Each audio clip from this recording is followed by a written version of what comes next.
এবারে যে টিউটোরিয়ালটা দেখতে যাচ্ছি এটা বেশ গুরুত্বপূর্ণ, এটা বেশ কাজে আসে। যদিও বা এটা অনেকে হয়তো একটু ভয় করে থাকেন বা চিন্তা করেন এটা আমার কতটা কাজে আসবে। এটা বলা বাহুল্য অনেক কাজে আসবে এবং হয়তো পরের টিউটোরিয়ালগুলোতে আমরা আপনাদের কিছু কিছু ব্যবহার আপনাদেরকে এটা দেখাতে শুরু করব। আর প্রোগ্রামিংয়ের ক্ষেত্রে এটা আমরা প্রায়শই যারা সফটওয়্যার ইঞ্জিনিয়ার বা প্রোগ্রামার বা সফটওয়্যার ডেভেলপার তারা এটা অধিকাংশ সময় ব্যবহার করে থাকি। তো আমরা এখানে কিছু লেটার লিখে ফেলি, যেমন এখানে বড় হাতের এ লিখেছি, বি লিখেছি, সি ডি, দেন ই লিখলাম। এখানে ছোট হাতের A B C D E লিখছি। তারপরে এখানে আমরা 1 2 3 4 5 কিছু নাম্বার দিয়ে রাখছি এবং সাথে আমাদের কিছু সিম্বল আছে আমাদের কিবোর্ডে যেগুলো আমরা টাইপ করতে পারি। অনেক ধরনের সিম্বল আছে। এখন এটার একটা করে কোড আছে কম্পিউটারে, যেটাকে আমরা আস্কি কোড বলে থাকি বা ক্যারেক্টার কোড বলে থাকি। আস্কি কোড আমরা যদি বলি, এটা কম্পিউটার সায়েন্সের স্টুডেন্টদের জন্য খুব জরুরি। তো কিছু ক্যারেক্টার আছে যেগুলো নন প্রিন্টেবল, এগুলোকে প্রিন্ট করা যায় না। কিছু ক্যারেক্টার আছে যেগুলো প্রিন্ট করা যায়, দেখা যায়। সেটা শুরুটা 0 থেকে, প্রিন্টেবল ক্যারেক্টার শুরু হচ্ছে 32 থেকে, এবং আমাদের কমন ক্যারেক্টারগুলো ম্যাক্সিমাম 126-এর ভিতরে শেষ হয়ে যায়। আর এক্সটেন্ডেড ক্যারেক্টার আছে একদম 255 পর্যন্ত। 256 পরে আর কোনো ক্যারেক্টার আস্কিতে নেই, অন্য লেভেলে ইউনিকোড বা অন্যান্য যে ক্যারেক্টার সেটগুলো আছে সেখানে আছে। তো আমাদের যদি প্রয়োজন পড়ে যে লেটার লিখেছি এটার কোডটা কত জানার, তাহলে আমরা এখান থেকে যদি সমান চিহ্ন দিয়ে আমরা এখানে লিখে বসি যে কোড কিসের কোড, এই লেখাটার কোড। এবার এটাকে আমরা ক্লোজ করে দিচ্ছি। তাহলে দেখেন প্রত্যেকটার কোড এখানে চলে এসেছে। আমরা এই কারণটাতেই টেবিলটা অ্যাভয়েড করছিলাম। টেবিলে বারবার লেখার সুযোগ দেয় না, ও অটোমেটিক্যালি ক্যালকুলেট করে নেয়। এ এর ক্ষেত্রে 65, বি এর ক্ষেত্রে 66, এইভাবে ই এর ক্ষেত্রে 69, এ ছোট হাতের হচ্ছে 97। এবং আমি যদি জানতে চাই জেড কত পর্যন্ত, দুটোর ক্ষেত্রেই এটা যেমন আমাদের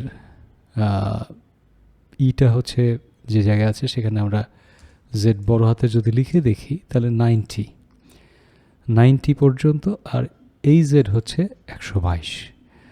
এক নাম্বার হচ্ছে এক, এখানে অ্যাকচুয়ালি এক হবে না, এটা অ্যাকচুয়ালি হওয়া উচিত 0 শুরু হলো 48 থেকে, এবং সর্বশেষ আমাদের 9 যেটা, সেটা হচ্ছে 57।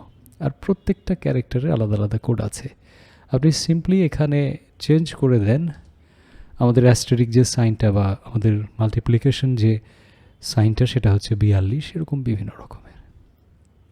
তো আমরা এইখানে যে কোডটা দেখলাম, এইখানে যে ক্যারেক্টার সেট আছে, সেটাই যদি আমরা এখানে প্রডিউস করতে চাই, আমরা দেখতে চাই, তাহলে শুরু করি 32 থেকে শুরু করি। তাহলে আমরা এখানে কোড লিখছি 32, এবং এখানে 33 লিখবার পরে এই দুটোকে আমরা অ্যাজ ইউজুয়াল অটোফিল করে দিচ্ছি। এই জায়গাটায় লিখছি আমরা 50। তারপরে আমরা যদি এখানে একটু অন্যভাবে যাই, সমান চিহ্ন এটার সাথে আমরা যদি 1 যোগ করি, শুধু এই ঘরটাকে অটোফিল করে দেব। আর এইখানে এসে আমরা বলছি যে এটার সাথে এই ঘর যোগ হবে, 1 যোগ হবে। আর এটা তো পরে আর সুযোগ নাই, তাই না? এখানে এসে আমরা একটু এটাকে চেঞ্জ করে দিই। আমরা বলে দিই যে না, ঠিকই আছে, এটা যেভাবে গেস করেছে আমরা ওটা ঠিক করে দিই। কিন্তু এটা টেবিলের ক্ষেত্রে খুব ঝামেলা। টেবিলে একটা ঘরে একটা সূত্র লিখলে সে এই কমান্ডটা সব সময় ফলো করবে। তো বেটার সেই কারণে আমরা এটাকে যদি টেবিল ডিজাইন থেকে এসে কনভার্ট টু রেঞ্জ করে ফেলি, তাহলে আর এই ঝামেলাটা আমাদেরকে পোহাতে হবে না। এটার সাথে আমরা যোগ করে দিচ্ছি। আর হ্যাঁ, এটা অটোমেটিক্যালি এখন দুর্দান্তভাবে কাজ করছে। যদিও এটা কিভাবে হলো, সূত্রটা কিন্তু কিছুক্ষণ আগে আমরা করেছি। আসেন এবার আমরা why not we try, এবং এই প্রত্যেকটাকেই আমরা যদি একটু কনভার্ট টু রেঞ্জ করে ফেলি, কারণ আমাদের বেশ কিছু কাজ এখানে আছে যে কাজগুলো আমরা একটু পরেই করব। এবং এইটা যেটা আসলো এটা তো অটোমেটিক এসেছে, এই ঘরে আমরা সূত্রটা দিয়ে ফেলি যে এই ঘরের সাথে আমরা 1 যোগ করব। অলরাইট, এবার আমরা যদি এখানে ইকুয়ালস দিয়ে লিখি CHAR, চার হচ্ছে ক্যারেক্টারের জন্য, তারপরে এই ঘরটা দিয়ে দিচ্ছি, এন্টারে প্রেস করছি, কিছু দেখাচ্ছে না। আমরা অটোফিল করি, হ্যাঁ জিনিসগুলো কিন্তু দেখতে পাচ্ছি। আমরা কপি করে এই ফর্মুলাটাকে এখানে পেস্ট করলাম, এবার এটাকে অটোফিল করছি, আবার এখান থেকে এই ফর্মুলাটাকে কপি করে এখানে পেস্ট করছি, আবার এটাকে অটোফিল করছি।